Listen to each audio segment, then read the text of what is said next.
अच्छा समन, ये ना एक क्विक फायर से इंटरव्यू है। और ठीक हम है। कोई अराउंड 15 मिनट्स। और हम आपसे मुख्तलिफ पूछेंगे आपकी जो कैरियर जर्नी है उसके बारे में, और ख़ास तौर पे जो आपने एलएलबी किया है उसके बारे में, और एलएलबी ठीक का है। क्या।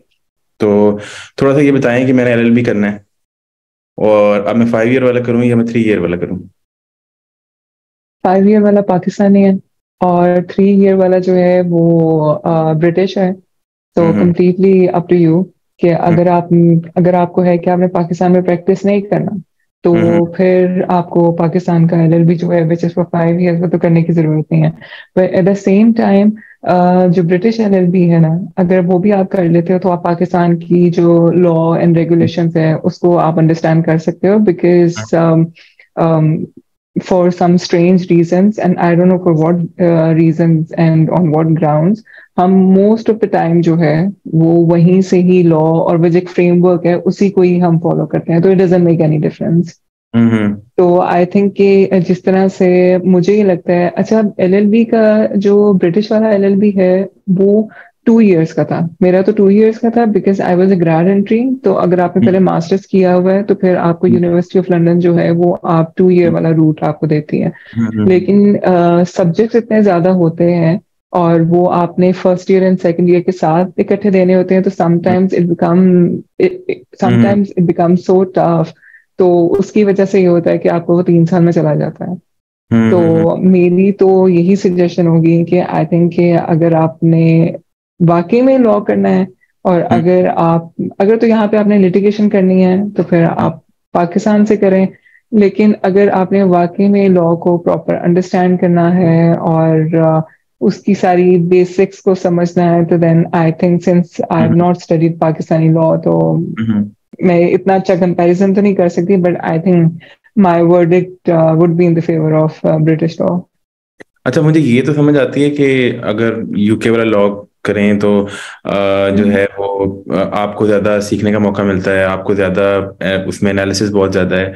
उसके अंदर जो है वो आपको जो है इन डेप्थ इश्यूज के अंदर जाना पड़ता है। लेकिन सबसे बड़ा प्रॉब्लम जो मैं मेरे जैसा स्टूडेंट फेस करता है ना, मैंने भी I didn't want to tell this but मैंने भी लॉ में दाखिला लिया था एक दफ़ा, ये 3 ईयर। अच्छा। तो अच्छा। वो जाके बंदा फंस जाता है, वो कहता है कि जी ये तो 8 घंटे पढ़ाई करनी पड़ेगी, ये तो बड़ा मसला है। और पाकिस्तान वाला है जो है, उसमें मुझे सीनियर ने बताया कि अगर आप जिंदा है ना तो फिर आप हो जाएगा। तो इस चीज का क्या है। अच्छा। मुझे ये लगता है फिर आप यही देख लें कि मे बी इसी वजह से शायद एग्जीक्यूशन जो है हमारी ऐसी हो गई है कि अगर आप जिंदा हैं तो बस हो जाएगा, आपकी एनरोलमेंट की जरूरत है। आई थिंक कि जो ब्रिटिश जो लॉ मैंने किया है, जो एलएलबी ऑनर्स किया है यूनिवर्सिटी ऑफ लंदन से, उसमें अगर हर चीज को आप एनालाइज करते हो और अंडरस्टैंड करते हो, इट्स गोइंग टू लाइक आपको वो फेवरेबल है आपके लिए। हम्म। बिकॉज अगर आपने कुछ अंडरस्टैंड ही नहीं किया, if you don't know about the law और उसकी एग्जीक्यूशन या उसका इम्पैक्ट ऑन योर सोसाइटी या जितने भी केसेस हैं, तो then I don't think so कि you should even study law. अगर आपने हम्म। सिर्फ नाम के लिए जाना, बिकॉज आपकी हम्म। बात बिल्कुल सही है, मैं बहुत सारे ऐसे लोगों को जानती हूँ जो शायद एग्जाम्स के लिए पेयर बना हुए होंगे लेकिन उनके पास लॉ की डिग्री है। तो हम्म। आई थिंक कि फिर उसका आपका फिर then I think we should not complain about our law and order situation. तो हम्म। इसलिए मेरे मेरे हिसाब से तो अगर अंडरस्टैंडिंग है और ज्यादा पढ़ना नहीं पड़ता है, it's all about how you manage your studies. आपने खुद आई थिंक डबल मास्टर्स किया हुआ है, और आपको पता है कि जो भी आप कोई भी डिग्री आप अगर उठाते हो तो उसमें अगर आप मेहनत नहीं कर रहे तो इसका मतलब है you're just wasting your money or your parents money, because if you have not understood anything then I don't think so कि आपको वो चीज कभी करनी भी चाहिए थी। बिल्कुल सही है, बिल्कुल सही है। वो वो तो है, वो तो सही बात है कि अगर आपने जिसमें आपका दिल है वो आपको चीज करनी चाहिए। और हम्म। अगर आप उस पे अच्छी तरह से नहीं टाइम देते उसको तो फिर तो कोई उसका ऐसे इतना बिल्कुल। फायदा नहीं है। तो ये बताएं थोड़ा सा कि जो आज के जो स्टूडेंट्स हैं वो क्या उन जब ये वाला लॉ करते हैं, हम यूनिवर्सिटी ऑफ लंदन वाला या कोई भी ब्रिटिश वाला लॉ हम्म। करते हैं, तो क्या वो हम्म। पाकिस्तान की प्रैक्टिस बेहतर तरीके से कर सकते हैं।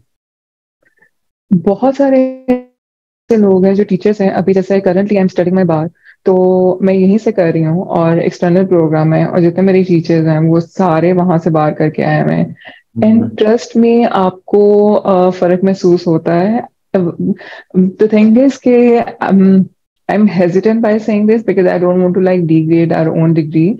But the thing is कि I think वो एक चीज होती है because वहाँ पे आपको जाके इंटरनेशनल टीचर्स के साथ आपको वो पढ़ाते बहुत हैं, वो आपकी अंडरस्टैंडिंग को थोड़ी क्लैरिटी देते हैं. तो वो यहाँ पे उनको प्रैक्टिस, बहुत सारे ऐसे लोग हैं जिनको मैं जानती हूँ, and I think their litigation is really to the point. They know everything.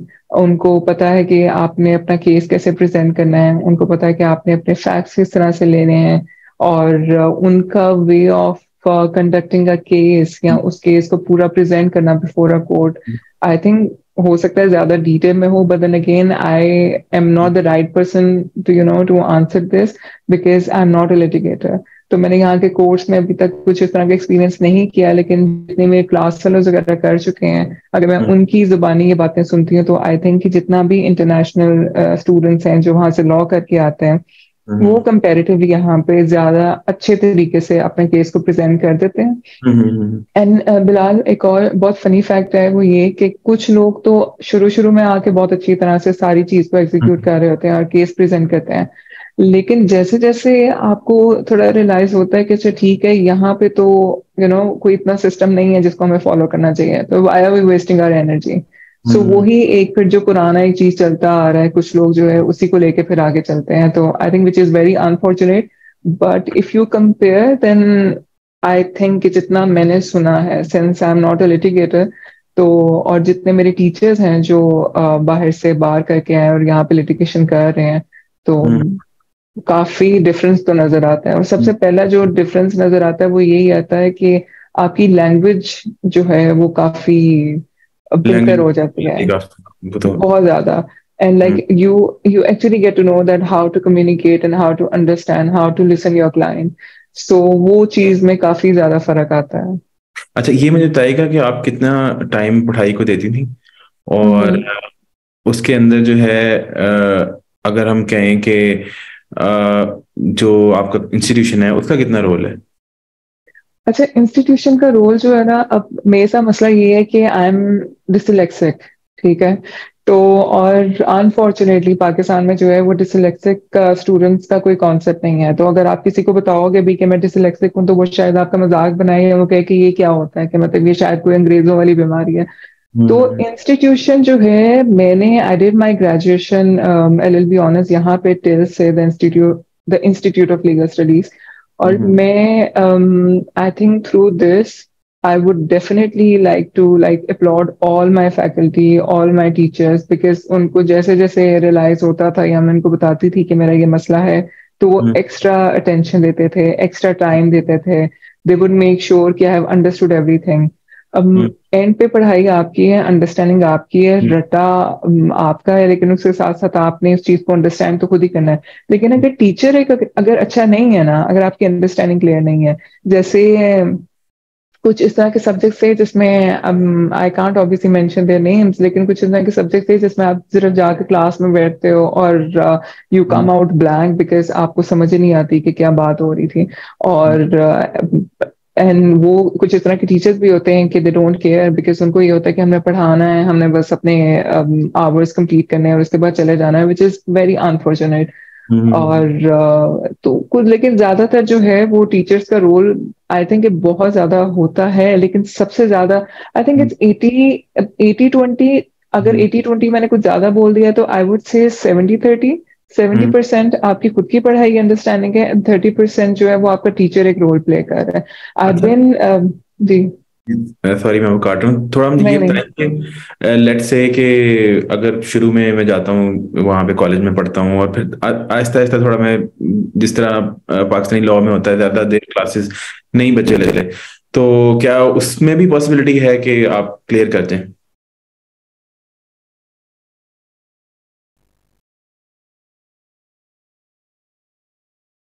आप दोबारा बताएं प्लीज.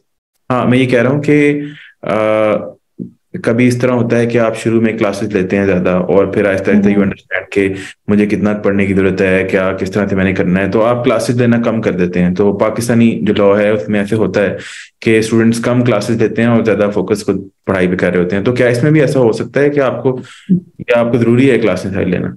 नहीं नहीं नहीं नहीं नहीं, ये सब कहते हैं स्टार्ट में कि आपको बहुत जरूरी है क्लास लेना, लेकिन ट्रस्ट में अगर आपको आपके टीचर की समझ नहीं आ रही ना, तो it doesn't make any sense, it does not make any difference. कई दफा बहुत सारे इस तरह के मेरे क्लास वाले थे जो शायद एक सेमेस्टर के लिए आए थे, फिर वो ड्रॉप आउट हो गए और उन्होंने खुद से तैयारी करके अपने एग्जाम्स दिए, या जो ट्यूटर्स हैं लॉ स्कूल के उनके नोट्स वगैरह से तैयारी की। और कुछ इस तरह के भी हैं कि जिन्होंने वहां पे भी पैसे अपने वेस्ट किए, बिकॉज लॉ की जो फीस है एकेडमीज की या ट्यूटर्स की वो बहुत ज्यादा है। तो हम्म। कुछ लोगों ने वहां पे भी पैसे वेस्ट किए और उसके बाद फिर वही नोट्स लेके ग्रुप स्टडी करके एक दूसरे को समझा के जो है आप पास करते हो। लेकिन इसमें कुछ इस तरह का नहीं है कि आपको जो है वो एक ट्यूटर ही अवेलेबल होना चाहिए। अगर आपकी अंडरस्टैंडिंग क्लियर है, पर एट द सेम टाइम अगर आपके पास कोई इस तरह के टीचर हैं जो आपको बहुत अच्छी तरह समझा रहे हैं और पढ़ा रहे हैं, तो फिर उससे अच्छी कोई चीज नहीं है। ठीक है, ठीक है। एक जो चीज मिस हो गई वो बताइएगा कि आप एक दिन में कितने आवर्स आप पढ़ाई करती हूँ? मैं एक दिन में मैं तो बिलाल, मुझे लगता है कि मैं सिर्फ एग्जाम से पहले पढ़ी थी। और हम्म। आपके टीचर आपको जरूर ये बोलते हैं कि प्लीज घर जाके 2 से 3 घंटे टाइम पे आप इतना नहीं सोचते and you don't feel like studying कि अच्छा अभी सारा दिन क्लासेस थी फिर उसके बाद घर आके भी पढ़ो। तो मेरा तो इतना कुछ नहीं था, बट अगर मैं वीकेंड्स पे या कभी कभी करूँ तो मैं ये कहूंगी कि maybe 3 hours a week, इससे ज्यादा नहीं है। और सारा जो बर्डन होता है ना वो 1-2 मंथ्स पहले ही आप लेते हो। अब हम्म। कुछ कुछ कुछ होते हैं इस तरह के अच्छे बच्चे जो शायद डेली जाके 2-3 घंटे पढ़ते हो, बट नहीं, आई ये was not one of them. काफी इम्प्रेसिव बात है कि 3 घंटे पढ़ के और फिर एग्जाम से पहले पढ़ के आप अच्छे नंबर लेते हैं। तो फिर तो मतलब आसानी जो है वो तो मतलब एक आसानी वाला जो है वो है। तो क्या उसमें, क्या पढ़ाई में क्या खास टेक्निक है आपकी? कि मुझे तो लगता है कि वो क्रिमिनल लॉ वगैरह तो पास करना बड़ा मुश्किल है। वो तो क्या कहते हैं, क्रिमिनल लॉ भी, कॉन्ट्रैक्ट, लॉ ऑफ कॉन्ट्रैक्ट भी, और जो है ये मुझे तो मुश्किल लगता है काफी ज्यादा। तो मुझे तो लगता है कि 5-6 घंटे कम से कम बंदा पढ़े तो हो। तो आपकी क्या टेक्निक खास है पढ़ने की है? टेक्निक कुछ भी नहीं थी स्टार्ट में, तो पहली दफा तो बिल्कुल भी नहीं। और आई विल बी ऑनेस्ट कि जब फर्स्ट टाइम हम लोगों के जो एग्जाम्स आए थे वो इतना आप उस टाइम डर जाते हो। और जब आपके मिड टर्म्स वगैरह भी जाते हैं तो आपको तो समझ ही नहीं आती कि क्वेश्चन अटेम्प्ट कैसे करना है। बस सिर्फ ये होता है कि आपने जब भी पढ़ना है you just need to understand. आप हम्म। उसको रट्टा लगाने की कोशिश ना करो, आप उसको जस्ट ट्राई टू अंडरस्टैंड। और बीइंग अ डिसलेक्सिक मेरे लिए थोड़ा एक्स्ट्रा एफर्ट मैं इस तरह से कर लेती थी कि कोई अगर आप कार्ड्स पे कोई कीवर्ड्स की तरह से आप याद कर लो, क्योंकि हम्म। केसेस बहुत होते हैं। और बट मोस्ट इम्पोर्टेंटली मेरे क्रिमिनल और कॉन्ट्रैक्ट के टीचर बहुत अच्छे थे, बहुत ज्यादा। और दे मेड श्योर कि हमें एक एक बात समझ आए। और फिर नोट्स भी काफी ब्रीफ थे, मतलब वो उन टीचर्स में नहीं थे कि आपने सारा ही पढ़ना है। तो हम्म। वो आपको एक वो इस तरह से बना के दे देंगे कि जिसमें आप थोड़ा बहुत जो जो मेन मेन चीजें हैं आप वो सारी कवर कर लो। सही सही सही। तो जो ये वाला लॉ है इसके अंदर आपको इस तरह की अपॉर्चुनिटीज भी हैं कि आप कोई और एक्स्ट्रा करिकुलर एक्टिविटीज कर सकें? जिस तरह से अगर हम जो पाकिस्तान वाला लॉ है उसके अंदर आप यूनिवर्सिटी में एडमिशन लेते हैं और आपके पास काफ़ी सारी एक्टिविटीज होती हैं, सोसाइटीज होती हैं वहाँ पे जाने के लिए। हम्म। तो मूटिंग होती है और पता नहीं क्या क्या होता है। तो एक यूनिवर्सिटी लाइफ होती है। तो जो इस तरह की इंस्टीट्यूशंस हैं जो कि यूके वाला लॉ कराते हैं, उनके अंदर हम्म। किस तरह की एक्टिविटीज जो हैं वो होती हैं? उसमें भी हर किस्म की एक्टिविटीज होती हैं, मूड कोर्ट्स भी होते हैं, और फिर उसके अलावा जो भी जो भी उसके लिए रिक्वायर्ड है वो सारे सेशंस वगैरह करवाए जाते थे। कि जो जो आपके सब्जेक्ट के लिए रिक्वायर्ड है, कि किस तरह से अगर आपने इवन इफ कोई आपने एनालिसिस करना है, डिबेट करनी है, या क्लास में कोई प्रेजेंटेशन करनी है, और अदर फन एक्टिविटीज तो फुल कंप्लीट आप इंजॉय करते हो जैसे एक यूनिवर्सिटी लाइफ होती है। मतलब उसमें I remember they used to like organise qawwali nights and थोड़ा कोर्ट ड्रामा और इस तरह का, तो वो तो सब कुछ होता है। It's fun, it's really fun, but I really wish कि मैं शायद बाहर जाके पढ़ती, क्योंकि मैंने सुना हुआ है कि वहां पे थोड़ा जरा ज्यादा आप एक्सप्लोर करते हो, लेकिन यहाँ पे भी काफी अच्छा था, मतलब कंसिडरिंग। जी जी। या कि कंसिडरिंग कि मतलब लॉ बहुत थोड़ा सा जरा रफ सा और ड्राई सा एक सब्जेक्ट है, लेकिन उसको आपका इंस्टीट्यूट जो है वो अच्छा खासा बना देता है। मुझे लगता है कि लॉ जो है ना वो बहुत ज्यादा आपकी जितने भी सारे स्किल्स हैं ना वो के अंदर इम्प्लीमेंट होते हैं। और लॉ ड्राई तो शायद कुछ हो, लेकिन उसके अंदर ना आपको जो है हर तरह की इनपुट जो है उसमें काम आ जाती है। कि अगर आप इवन कि आपका बैकग्राउंड जो भी मतलब जिस तरह आपका जो है, अगर फर्ज करें जर्नलिज्म का बैकग्राउंड है तो आपको जर्नलिज्म की चीजें वहां पे काम आएंगी। मतलब कि जो जिस तरह से आपने जिंदगी गुजारी है ना जितनी इन डेप्थ, वो आप वहां पे ज्यादा काम आएगी कि आप जो है वो आर्ग्यू किस तरह से जो है वो अपना केस किस तरह से प्रेजेंट करते हैं, अपना किस तरह से एनालिसिस करते हैं। तो ये एक मुझे बड़ी अजीब सी चीज लगती है कि वो उसके अंदर जो है पेपर देने आप जाते हैं तो एक्ट्स की किताबें साथ होती हैं। तो ये क्या है, मतलब कि आपके आप एक्ट जो है वो देख सकते हैं। अच्छा। तो पाकिस्तान में तो नहीं है इतना कि वो तो बिल्कुल आपको याद करना पड़ता है कि ये दफा भी याद करना है, एक मतलब सारी दफा आपको याद होनी चाहिए जब आपने वो लिखना है, आंसर लिखना है। तो ये जो है उसका क्या फायदा होता है कि जो एक्ट वाली जो बुक होती है। अच्छा, जो स्टैच्यूट आप लेके जाते हो ना साथ में, trust me it's not easy. आपको अगर पता है ना कि इस पे कौन सा स्टैच्यूट लगता है, तो तभी वो, और तभी ही आप उस पेज पे जाके और जल्दी से आप उसको देख सकते हो।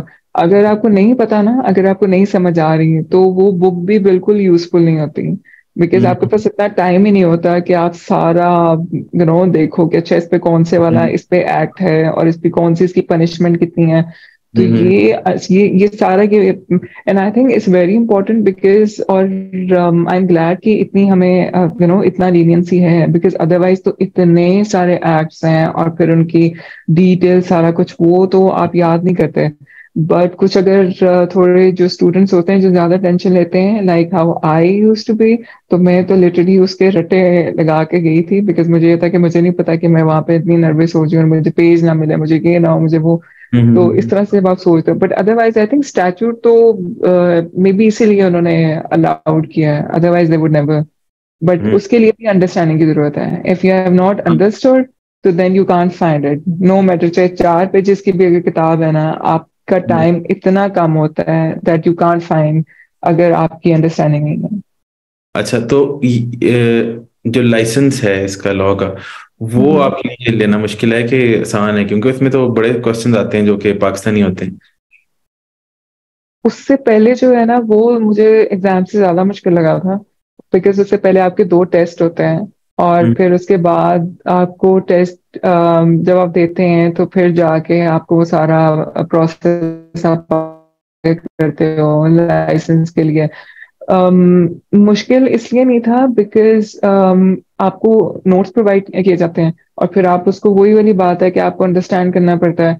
अब मुझे ये लगता है the technique is you don't have to like rote learn everything, आप रट्टा मारने की कोशिश ना करें, you just need to like put yourself in a situation कि अगर ये केस हो, या कभी आप एज अ लॉयर उसको इस तरह से प्रेजेंट करें, तो आपको उस पे ये वाला एक्ट आएगा, या उसकी ये पनिशमेंट हो सकती है, या वो ये वाले कोर्ट में जाएगा। तो आई थिंक अगर आप अंडरस्टैंड कर लेते हैं देन इट्स इजी। अगर आप रट्टा लगाने की कोशिश करेंगे और वहां पे जब एग्जाम आता है, तो मैं तो हमेशा बहुत ज्यादा नर्वस हो जाती हूँ अपने क्वेश्चन पेपर देख के। तो इसलिए मुझे तो ये लगता है कि रट्टा नहीं, it's all about understanding. If you have understood it then you are good to go. तो आपने लॉ क्यों जो है द फील्ड क्यों चूज किया? ये मैंने फील्ड क्यों चूज किया, अच्छा, ये जो है ना एक बहुत ही इंटरेस्टिंग सी चीज है, because I never wanted to become a lawyer and I always wanted to become an architect. लेकिन कुछ रीजंस की वजह से देन मैंने आर्किटेक्चर भी नहीं किया, तो मैंने मीडिया एंड मास कम्युनिकेशन में मास्टर्स कर लिया। और उसके बाद मैं एज अ लेक्चरर काफी देर तक पढ़ाती रही बीएनयू में। और बीएनयू से जब मैं फ्री हुई तो बल्कि during my I think job one of my really favourite professors जो हमारे सीनियर भी थे, कोलीग भी थे, उन्होंने एक दफा मुझे बोला कि you are too young to like stay here, just step out of your comfort zone. तो आपको कुछ और कोई डिग्री कर लो, बाहर चली जाओ, और अभी इस चीज में मतलब जस्ट गेट स्टक है। तो वो चीज मुझे काफी अभी मैं I was just thinking about it कि अच्छा ठीक है, मेरे जो जितने भी मेरे को वर्कर्स थे वो सारे एमफिल करना शुरू कर दिया उन्होंने। तो हम्म। उसी ड्यूरेशन में मेरी मदर की सर्जरी हुई, and then both of my parents थोड़े से वक्फे के साथ they had to undergo surgery. Hmm. और वो सर्जरी जो थी वो अनफॉर्चुनेटली दोनों की खराब होगी, जो पहली सर्जरी थी, because of the professional negligence. And मुझे उस टाइम पे ये जान के बहुत ज्यादा मतलब I was shock to know that there is no law which covers professional negligence. And इस वजह से the reason why I had to like complete my degree, and then I had to like choose a degree or especially law। और एक second Bilal, इसका जवाब दोबारा दे सकते हाँ हैं? हाँ, वो इंटरनेट मेरा बिकॉज थोड़ा लैग कर रहा है आपका। हाँ। हाँ, एक सेकंड।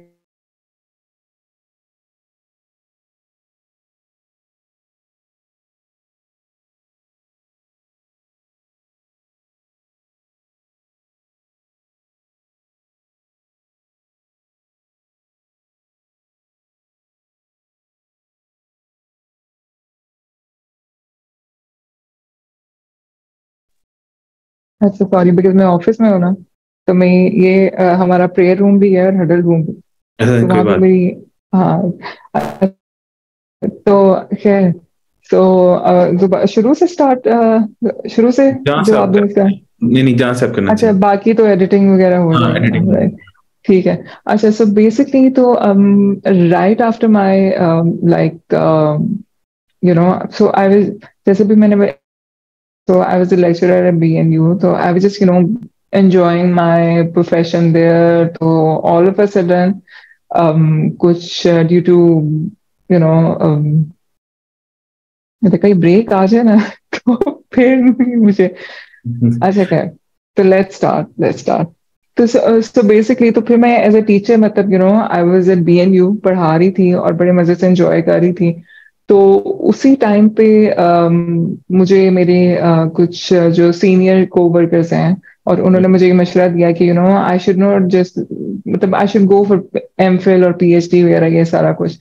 तो मैं तब एमफिल का सोच रही थी और बाहर का सोच रही थी। एंड अनफॉर्चुनेटली उसी टाइम पे both of my parents they had to undergo surgery. और इवन दो मतलब एक ही साल में ये हुआ, और जैसे साल के start में अम्मी had to go surgery, and then साल के एंड में अब्बू हैड टू गो सर्जरी। तो अब्बू हैड टू अंडर सर्जरी। तो उसका ये था कि अब ड्यूरिंग दैट टाइम जो ये हुआ कि दोनों के पेरेंट्स की जो पहली सर्जरी थी वो डॉक्टर्स की, और ये सारे सीनियर बहुत अच्छे डॉक्टर्स थे, उनकी प्रोफेशनल नेग्लिजेंस की वजह से दोनों की सर्जरी खराब हुई। And I was shock to know that Pakistan में प्रोफेशनल जो है वो कहीं कुछ कुछ मतलब आप कुछ नहीं कर सकते। मे बी दैट्स व्हाई लोग जब उनके बच्चों को कुछ हो जाता है या उनको मेडिकल कुछ इस तरह का ट्रीटमेंट मिलता है जिसकी वजह से उनकी फैमिली में कुछ हो जाता है या कोई मोर्टेलिटी कुछ इस तरह की अनफॉर्चुनेट इवेंट होता है, तो वो फिर जाके डॉक्टर्स के, या तो वो हॉस्पिटल्स के हॉस्पिटल्स को तबाह करते हैं या फिर डॉक्टर्स को मारते पीटते हैं। So that was a turning point. उस टाइम पे मैंने ये सोचा कि there has to be something, कि अगर मैंने आगे पढ़ना ही है तो one of my friends she got me all the information, because I did not want to do 5 साल का law, that was straight away no for me. तो मेरी एक फ्रेंड थी, उन्होंने फिर मुझे बताया कि इस तरह से जो है वो 2 साल की डिग्री होती है, तो लॉ में if you really want to do it then give it a go. तो that was the reason why I chose law, because मुझे ये कि जो भी है, आपको एक तो आपको अवेयरनेस होती है कि आपके राइट्स क्या हैं, और उनको आप किस तरह से उन राइट्स को किस तरह एक्सरसाइज। से एक्सरसाइज कर सकते हैं। और दूसरी चीज ये है कि अगर आपके साथ कुछ इस तरह से हो जाए कि जिसकी वजह से आपके पेरेंट्स या आपकी फैमिली या इवन आपके फ्रेंड या किसी की भी कोई मतलब उनके साथ बहुत सीरियस आउटकम का कुछ उनके साथ हो जाता है, तो then there has to be something कि जिसके थ्रू आप उनके लिए और उनकी बेटरमेंट के लिए कुछ कर सकें। हाँ, लॉ जो है पढ़ना आपको इंडिपेंडेंट भी बनाता है मुझे लगता है। और हम्म। इंडिपेंडेंट के साथ जो है ना वो आपको एक पार्ट ऑफ कम्युनिटी भी आप हैं। और बहुत हम्म। सारे लोग इस तरह से भी करना चाहते हैं कि ये आपके अंदर ना सेंस ऑफ पावर आ जाती है, जो कि हम्म। जो कि आप जो है ना you can stand up to जो सारे ज्यादतियां हो रही हैं या इनजस्टिस हो रहे बिल्कुल। हैं के अंदर। तो आप लोग जो हैं वो उसके खिलाफ खड़े हो सकते हैं किसी ना किसी स्टेज पे। तो ये एक लॉ बिल्कुल। पढ़ने की एक बहुत बड़ी मोटिवेशन है। और ये भी एक हम्म। बहुत अच्छी चीज़ है कि ये 3 साल का लॉ है। लोग 3 साल का करना चाहते हैं, बहुत सारे लोग आपकी तरह टाइम अपना ज़्यादा उसके ऊपर स्पेंड नहीं करना चाहते। तो वो which is a very good thing कि आप जल्दी से कैरियर रेडी हो जाएं। आप जल्दी से, अगर आपने कैरियर स्विच करना है तब भी आप जल्दी से एक वो चीज़ कर सकें। तो ये एक सारे लोग, बिल्कुल। ये वाली अपॉर्चुनिटी जो है, ये वाला ये बहुत अच्छी है। बस सिवाय महंगा होने के मेरा ख्याल है कि बाकी तो उसमें पॉजिटिव पॉइंट्स ही हैं। तो बिल्कुल। ये मेरा लास्ट क्वेश्चन आपसे ये है कि बताएं कि ड्यूरिंग योर प्रोफेशन आपको जो है हम्म। वो क्या लगता है कि सबसे बड़ी आपकी अचीवमेंट जो है वो कौन सी है, या कोई ऐसी चीज जो आपको लगता हो कि वर्थ मेंशनिंग है कि ये आपने काम किया है? आई थिंक कि अब जैसे अभी अच्छा लॉ में भी I never wanted to litigate, तो मुझे लिटिगेटर कभी नहीं बनना था। तो I think during my profession अगर मैं अचीवमेंट कहूंगी तो मेरी सबसे बड़ी यही है कि जिस कंपनी के लिए भी मैं as a legal advisor and IP attorney काम कर रही हूँ, मैंने पाकिस्तान में बैठ के आईपी जो है वो यूएस, यूके, ईयू हर जगह में फाइल की हुई है। सो सिर्फ मुझे मतलब अब पाकिस्तान में रह के अगर आपको ये इतनी अपॉर्चुनिटी मिल जाए कि जिसमें आप इंटरनेशनल लॉज को भी सीख सकें and then you can communicate and then you can file and learn, तो I think it should be a great achievement. तो मुझे तो अपने काम में ये चीज सबसे ज्यादा एक वैल्यूएबल लगती है और एक बहुत बड़ी अचीवमेंट लगती है खुद के लिए कि मैं यहाँ पे रहते हुए और बगैर बाहर जाए मैंने अपना सारा जो काम है आईपी का मैं उसमें मास्टर कर रही हूँ। हम्म और आई थिंक या that would be I think for me that would be the greatest achievement.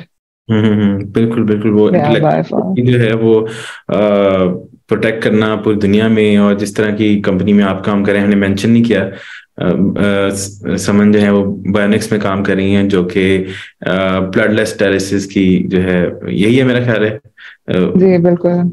Machine के ऊपर काम करते हैं, वो कर रहे हैं एक जी। स्टार्टअप। और माशाल्लाह पाकिस्तान का बहुत अच्छा स्टार्टअप है, बहुत ज़्यादा फंडिंग के साथ जो है वो बहुत ज़्यादा अच्छा काम जो है वो कर रहे हैं। हम्म। तो आईपी जो है वो डेफिनेटली बहुत मैं एक छोटा सा अपना भी एक शेयर करूंगा कि एक दफ़ा हमने एक कॉन्ट्रैक्ट जो है वो साइन करना था, और उसमें लिखा हुआ था जो है सिंगापुर इंटरनेशनल आर्बिट्रेशन कोर्ट। हम्म। ये उसके अंदर तो उसने जो कॉन्ट्रैक्ट है ना वो हम उसमें बिल्कुल बहुत कम अमेंडमेंट्स कर सकते थे। तो उसने जो जो लॉयर थे हमारे, उन्होंने कहा कि आपने सिर्फ जो है ना ये अमेंडमेंट करानी है कि सिंगापुर आर्बिट्रेशन, वहां पे था सिंगापुर आर्बिट्रेशन कोर्ट, तो आपने इसको कराना है सिंगापुर इंटरनेशनल आर्बिट्रेशन कोर्ट। तो फर्क ये होगा कि जो सिंगापुर आर्बिट्रेशन कोर्ट है वो उसका जो है लॉयर की फीस बहुत ज्यादा है, उसमें आपको हम्म। सिंगापुरियन लॉयर ही रख सकते हैं सिर्फ। और कोई कहीं और लॉयर नहीं लेके जा सकते। तो जबकि इंटरनेशनल आर्बिट्रेशन कोर्ट जो है वो भी सिंगापुर में ही है, लेकिन आप उसके अंदर जो है वो लॉयर पाकिस्तान से भी लेके जा सकते हैं, आपकी लिटिगेशन कॉस्ट जो है वो कम आती है इन केस आप लिटिगेशन चल जाते हैं। तो ये बड़ा मतलब मुझे तो उस वक्त लगा कि ये बहुत लाइफ सेविंग भी है और बिजनेस सेविंग प्रोफेशन है कि आप कहीं फंस न जाएं गलत चीज में, आप वो जो है ना बच जाते हैं उससे। तो बिल्कुल। That's true. आपका एक word if you are not aware then आपका एक वर्ड कैन डू हाँ, एनीथिंग। कहीं भी लेके जा सकता है आपको। तो बिल्कुल। तो बहुत शुक्रिया आपका टाइम देने का, और we wish you best of luck हर थैंक यू। तरह से आपके प्रोफेशन में, और thank you so thank you much. So much, और आपको भी बहुत बहुत good luck for Tabeer academy. And hopefully कि आप लोग जो है वो लॉ को भी इसमें ऐड कर लो, सो दैट स्टूडेंट जिनको बहुत महंगा लगता है और जो सीखना चाहते हैं, या जो स्टूडेंट जो हैं जिन्होंने डिग्री कर ली है, for example I did not study intellectual property as a subject, और जो भी जितना भी मैंने किया है वो सारा कुछ मैंने अपनी डिग्री के बाद में किया है। सब कुछ मैंने ऑनलाइन क्लासेस या खुद से सीखा है और पढ़ के। तो आई थिंक कि अगर इस तरह से आप अपनी अपने इस मीडियम के थ्रू अगर वो सारे सब्जेक्ट्स को भी कवर कर लो, कि जो शायद कोर्सेज ऑफर नहीं करते हैं लेकिन प्रैक्टिकल फील्ड में उनका बहुत ज़्यादा वैल्यू है, और प्रॉपर लोग वहाँ पे अपने करियर बना लें, that will be additional benefit. Definitely definitely, ये बहुत अच्छा आइडिया है, और इसको हम इंशाल्लाह कोशिश करेंगे इसको इनकॉर्पोरेट करें जरूर। ठीक है। Okay. Thank thank you. You. Thank you. Hafiz.